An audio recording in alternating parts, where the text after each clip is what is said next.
Lausanne Télévision, bonsoir à tous. Heureuse de vous retrouver pour cette édition du 13h.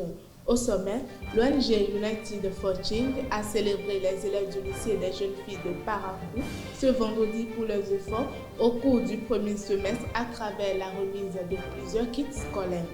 À l'international, 7 personnes ont été tuées au Mali par une patrouille de l'armée malienne et de ses supplétifs russes de l'Africa Corps, selon les informations rapportées par RFI. Et puis en sport, lors de la 19e journée de la Celtics League Pro, Coton FC s'est imposé face à US Cavaliers avec un score de 2-0. Restez avec moi pour la suite.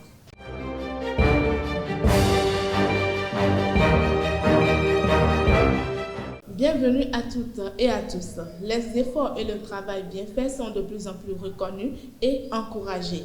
Au lycée des jeunes filles de Parakou, les meilleurs élèves ont été célébrés ce vendredi 6 mars 2026 à travers une remise de prix initiée par l'ONG United for Change. Une manière de promouvoir l'excellence académique féminine en milieu scolaire et de motiver les apprenantes à donner le meilleur d'elles-mêmes.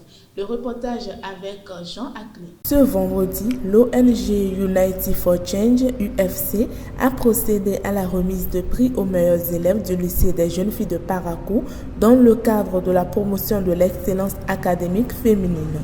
Selon le président de l'ONG, cette initiative vise à motiver les apprenantes à viser toujours plus haut et à poursuivre leurs rêves. Nous sommes ici ce soir au lycée des jeunes filles de Parakou pour la promotion de l'excellence féminine. Donc, nous avons pensé aux élèves, filles surtout, histoire de les aider à plus s'intéresser à leur éducation. Donc, nous avions seulement choisi les meilleurs de chaque classe que nous avions primés, pour pouvoir les inciter à mieux travailler et à plus prendre soin de leur avenir. Les autres qui n'ont pas pu comparaître aujourd'hui pour recevoir des prix, ce n'est pas qu'elles ont démérité, parce que déjà elles sont dans le système et elles peuvent mieux faire. Donc le seul conseil que je tiens à donner à ces dernières, c'est de se mettre au travail et avec beaucoup plus d'assiduité et beaucoup plus d'efforts pour pouvoir être aussi à la hauteur les prochaines fois. La proviseure du lycée des jeunes filles de Parakou a salué ce geste de l'ONG UFC pour le choix porté sur son établissement. Elle a invité les apprenantes à redoubler d'efforts afin de figurer parmi les prochains lauréates, soulignant l'importance de l'excellence et de la persévérance dans la réussite scolaire. Les mots à l'endroit de l'ONG sont des mots de remerciement, de gratitude pour avoir pensé à nous. Il y a plusieurs collèges dans le département. Ils ont pensé aux filles du lycée des jeunes filles, Borgo-Libori. Ils ont pensé venir les primer, distinguer les meilleurs au titre de ce premier semestre. À celles qui ont été primées, je vais dire félicitations. Et à celles qui ne l'ont pas été, je vais présenter mes encouragements. Je leur dire de garder le cap et de chercher à mieux faire pour que prochainement ce soit le tour. Du côté des lauréates, l'émotion était palpable. Les grandes gagnantes n'ont pas caché leur joie face à la reconnaissance de leurs efforts. Elles encouragent leurs camarades à persévérer dans le travail pour atteindre elles aussi l'excellence, prouvant que le travail et la détermination sont les clés de la réussite. Aujourd'hui, je suis très contente et je remercie l'ONG United for Change. Je suis contente et j'aimerais l'année prochaine qu'ils reviennent dans notre établissement. Que Dieu les facilite, que Dieu les donne aussi une longue vie pour qu'ils reviennent l'année prochaine nous primer. Je les remercie sincèrement. Je suis très contente parce que l'ONG fait la promotion des jeunes, notamment de la jeune féminine. Je remercie sincèrement l'ONG United for Change pour l'encouragement à l'égard des jeunes filles. Je leur conseillerais de se mettre à l'œuvre, de travailler corps et âme, jour et nuit, et d'étudier le jour les leçons pour qu'ils puissent peut-être récupérer la place du leader. À travers cette remise de prix, l'ONG UFC entend s'aimer les graines de l'excellence et de la persévérance chez les jeunes filles. un geste qui va au-delà des récompenses et rappelle l'importance du travail et de la détermination dans la réussite scolaire. L'ONG compte poursuivre cette initiative pour soutenir davantage l'éducation des jeunes filles et promouvoir l'excellence académique féminine. Une délégation du parti Les Démocrates se rend ce mardi 10 mars 2026 à Parakou, au domicile de l'ancien président de la République Thomas Boniaï, pour une séance d'échange. Cette rencontre fait suite au rejet de la démission de l'ancien chef de l'État par les instances du parti. L'objectif de cette mission est d'écouter Boniaï, recueillir ses préoccupations et de discuter des moyens de maintenir l'unité et la cohésion du parti. Les responsables cherchent, autant pour moi, ainsi à clarifier les motivations de l'ancien président et à consolider la stabilité interne de la formation politique. Le gouvernement du Bénin prévoit l'implantation progressive d'un dispositif de vidéoprotection dans plusieurs villes et zones frontalières du pays. Cette décision a été prise le mercredi 3 mars 2026 en Conseil des ministres. Les villes concernées sont Parakou, Cotonou, Abomey-Calavi, Sémé-Podji et Porto-Novo. Au niveau des frontières, celle d'Ila-Kondji, frontière avec le Togo, et de Sémé-Krake, frontière avec le Nigeria, vont bénéficier du dispositif. Selon le Conseil des ministres, le déploiement de ce dispositif favorise une surveillance en temps réel des grandes villes, une meilleure sécurisation des infrastructures critiques, une prévention des actes criminels. Le gouvernement évoque également une meilleure gestion des libertés publiques, un renforcement de la protection des personnes et des biens et une plus grande efficacité dans la conduite des enquêtes judiciaires. À l'international, 2 véhicules ayant quitté ce vendredi 6 mars 2026 Fassala en Mauritanie pour se rendre à une foire hebdomadaire près de Tenankou au Mali ont été stoppés par une patrouille de l'armée malienne et de ses supplétifs russes de l'Africa Corps. Selon les informations transmises à RFI par un survivant et recoupées auprès de plusieurs notabilités de la zone et autres, lorsque les militaires ont arrêté les véhicules, plusieurs passagers pris de panique ont tenté de s'enfuir. Ce sont eux qui ont été tués, 6 par balle à bout portant et 1 a été égorgé. Leurs cadavres abandonnés sur place ont été filmés par les habitants de la zone qui se sont rendus de nuit sur les lieux.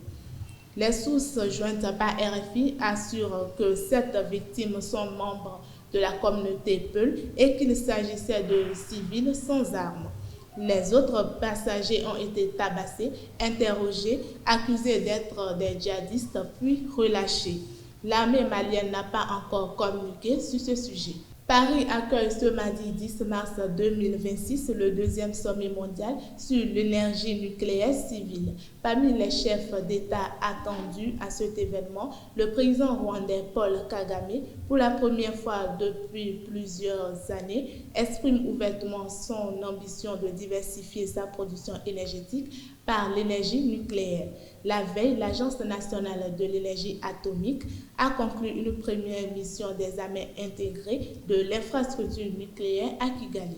L'objectif est d'évaluer l'état d'avancement de la stratégie et formuler des recommandations. C'est une démarche qui a été lancée depuis plusieurs années, celle de doter le Rwanda d'énergie nucléaire civile. Le Kenya est toujours sous le choc après les inondations soudaines qui ont frappé la capitale Nairobi dans la nuit du vendredi 6 au samedi 7 mars 2026. Ce lundi 9 mars, la police a annoncé un nouveau bilan de 45 morts dans tout le pays, dont plus de la moitié à Nairobi. Plus de 2000 personnes ont dû abandonner leur domicile. Dans le quartier populaire de Gashi, dans la banlieue nord-ouest de Nairobi, les sinistrés tentent de reprendre une vie normale. Samedi 7 mars 2026, le président William Ruto a promis la distribution de nourriture aux populations sinistrées. Sport pour boucler cette édition, Coton FC s'impose face à US Cavaliers sur le score de 2-0 lors de la 19e journée de la Celtics League Pro. Une victoire qui permet aux hommes de Vida de remonter au classement. Suivez les impressions des deux coachs au micro de Abel Ojo. Alors c'est un match, j'ai envie de dire, maîtrisé. C'est-à-dire que la volonté, c'était dès le départ de chercher haut, de rester là-haut et de marquer rapidement pour avoir un peu plus la maîtrise du jeu. Ça a été concurrent au bout d'un 0 à la 15e minute. Par la suite, on a eu un temps faible assez long jusqu'à la mi-temps. On a beaucoup concédé, on n'a pas su garder la balle, on n'a pas su garder la maîtrise du jeu. On est rentré dans un défi athlétique qui nous a porté préjudice. Et donc à la deuxième mi-temps, on a su remédier tout ça, avoir un jeu un peu plus offensif, utiliser un peu plus la profondeur. Et donc ça a été concurrent avec un penalty obtenu malheureusement qu'on a loupé, mais par la suite on a su concrétiser tout simplement nos efforts de la deuxième mi-temps en marquant ce deuxième but et après reprendre la maîtrise sur le jeu. Donc ça a été un match plutôt maîtrisé et acquis. Alors on a su un adversaire assez athlétique, un adversaire qui tout simplement était capable tout simplement de ramener rapidement les ballons dans notre camp, de gagner les duels aériens. Cependant, on a pu saisir tout simplement les déficits peut-être d'espace et de profondeur qu'on a observés chez eux. Et donc ça nous a porté à notre avantage, quoi.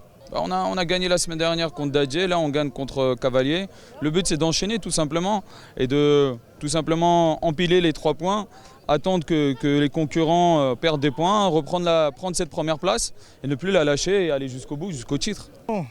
Impression de déception parce qu'on s'attendait à se relancer sur ce match-là. Malheureusement, on a commis des erreurs qui nous sont fatales en défense et face à une équipe comme Coton, ce n'est pas évident quand on commet ces erreurs de s'en sortir. Voilà. Moi, je pense que c'est un ensemble. En premier temps, on est resté en bloc pour ne pas se faire découvrir. Malheureusement, sur une action anodine de Coton, on a encaissé un but, comme lors de la première journée. Après, à la mi-temps, on a su se réorganiser, on a mené un peu de la densité devant. Mais en faisant ça, il faut comprendre qu'on doit s'ouvrir derrière. Donc voilà, en cherchant à revenir au score, on s'est pris encore par une contre-attaque qui nous a été fatale. C'est une déception parce que minimum pour ce match, on méritait au moins 1 point. Mais les enfants vont reprendre les séances et continuer à travailler parce que nous sommes dans une spirale négative et il faut qu'on arrête cette spirale-là. Enfin, la Fédération béninoise de football, FBF, passe à l'offensive pour la nouvelle saison. À travers une note circulaire publiée ce 6 mars 2026, la Fédération a annoncé l'ouverture officielle des inscriptions pour la prestigieuse Coupe du Bénin, édition 2026. L'avis s'adresse spécifiquement aux clubs de la Certis Ligue 1 et 2, ainsi qu'aux formations de la Ligue 3.